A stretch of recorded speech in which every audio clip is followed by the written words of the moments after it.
What's up, everybody? My name is Brad, and welcome to week 8 of the book report. This is my weekly check in to talk about all things book related, what I've been reading, what I'm currently reading, what I'm planning to read next, all that kind of fun stuff. This is probably going to be a shorter video. I feel like I've said that last couple of weeks, but I didn't read a ton this week. I finished off the two books we talked about last week, Demon Copperhead and Lure. And this week I started a new one, which was Beartown by Frederick Bachman.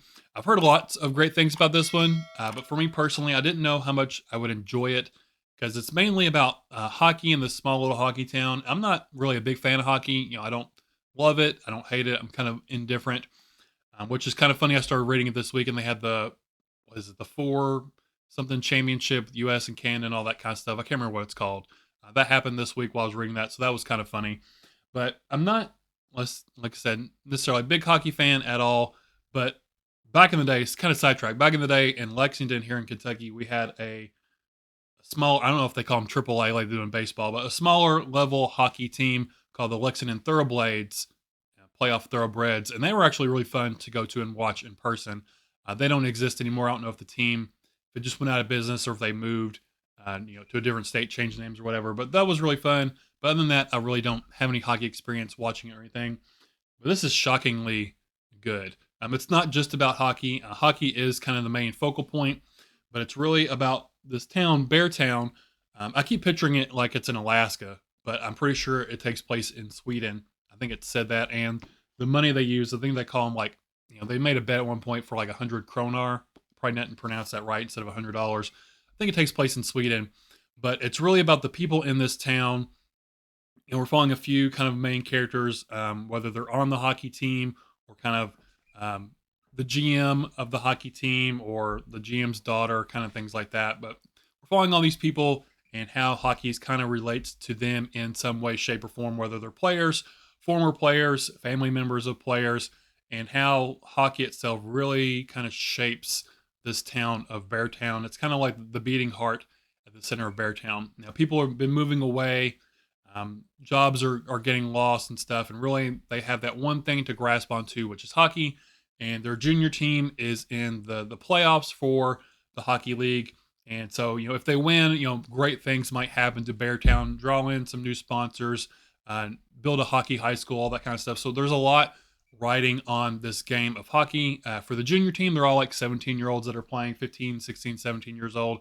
So lots of things are riding on these kids. And I'm really enjoying it. More so, I'm a big sports fan, so I am enjoying the hockey stuff more so than I thought I would. But really, just kind of the lives of these kids and parents and stuff, and how all their struggles and things that they're going through, whether it's hockey related or not, their insecurities and everything they're dealing with. And I'm really enjoying it. And then it got to this point, it was weird. And we get to this point where we're dealing with everyone's kind of struggles. It's not anything super like heavy. Like one girl, she's worried that she doesn't fit in. And the one kid, his parents are kind of neglectful, but they're not. So he's kind of lonely feeling. Another kid is kind of wondering about his dad and why he committed suicide. So kind of heavy things, kind of not. But at one point, like the vibe of this book just like changes on a dime. It gets to like this. It felt kind of cringy, not in like a bad way. It was written cringy or anything, but this event that happens kind of put a stain on the book, and I'm still enjoying it. And it's just, I don't know. So it's hard to explain without giving it away, but like the vibe of this book like changed on a dime around the halfway point. I'm about halfway through, a little over halfway through, and we're kind of starting to deal with the fallout of whatever this event was. But it was weird how the vibe just instantly changed. This one event happened. If you've read it, I'm sure you know what I'm talking about. But this is excellent so far. I've never read Frederick Bachman before. I think I don't know if this is his most popular book or his other one, Anxious People, but I definitely want to read more from him. I think this is a trilogy. I think there's 3 Beartown books.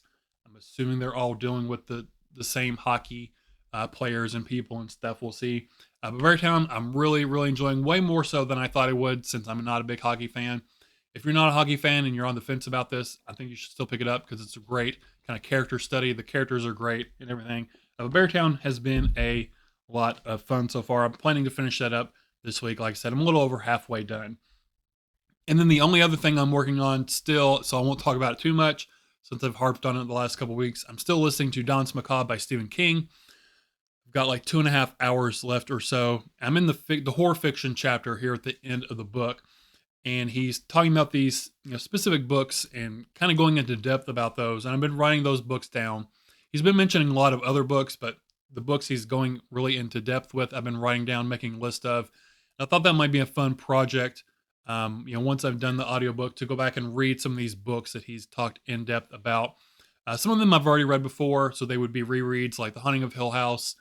He also talked about Something Wicked This Way Comes by Ray Bradbury. Those are a few that I've read before, but maybe go back and reread them again. And there's others that I've never read before, like The Shrinking Man, and I can't remember any of the other ones off the top of my head right now.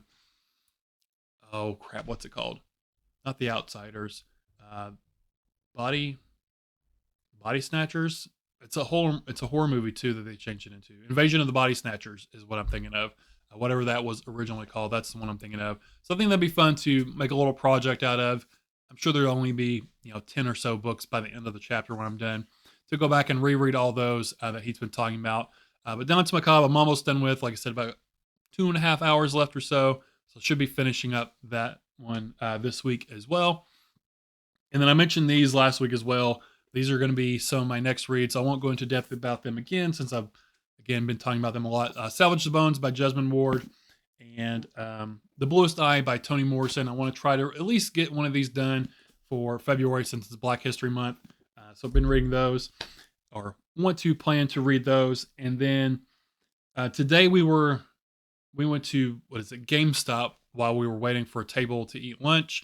And we were in there, the kids were playing video games or whatever, and I was looking at the different pops in there, and they had some Dungeons and Dragons pops, and one of them was Lord Soth. So this is like a deep cut, nerdy Dungeons and Dragons thing. But Lord Soth was in there, and I sent a picture to my buddy Nick, because he's big into D&D as well. And we got to talking about that character, because he's a really cool looking character. He's like a knight figure. If I remember, I'll pop a picture of him up somewhere, what he looks like. But he is in the Dragonlance books, and my buddy Nick, who I mentioned, he lent me his copies forever and ever ago. So I kind of have the vibe right now to maybe go and read those. So that might be next. This is the first one, Dragonlance Chronicles Volume 1, Dragons of the Autumn Twilight by Margaret Weiss, and Tracy Hickman. So since we're talking about that, and I've kind of got into that mood with Lord Soth and talking about all that, so I might go into this trilogy next. We'll see. There's this book 1. Book 2 is Dragons of Winter Night.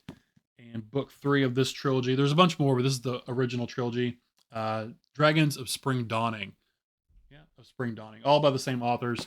So this might be what I start next, kind of my next trilogy fantasy thing. Because I wanted to read these last year, didn't get around to it. So now I'm kind of in the mood for it.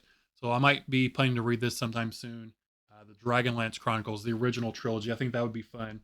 I want to get more heavily back into fantasy and stuff. Been reading a lot of horror over the last few years.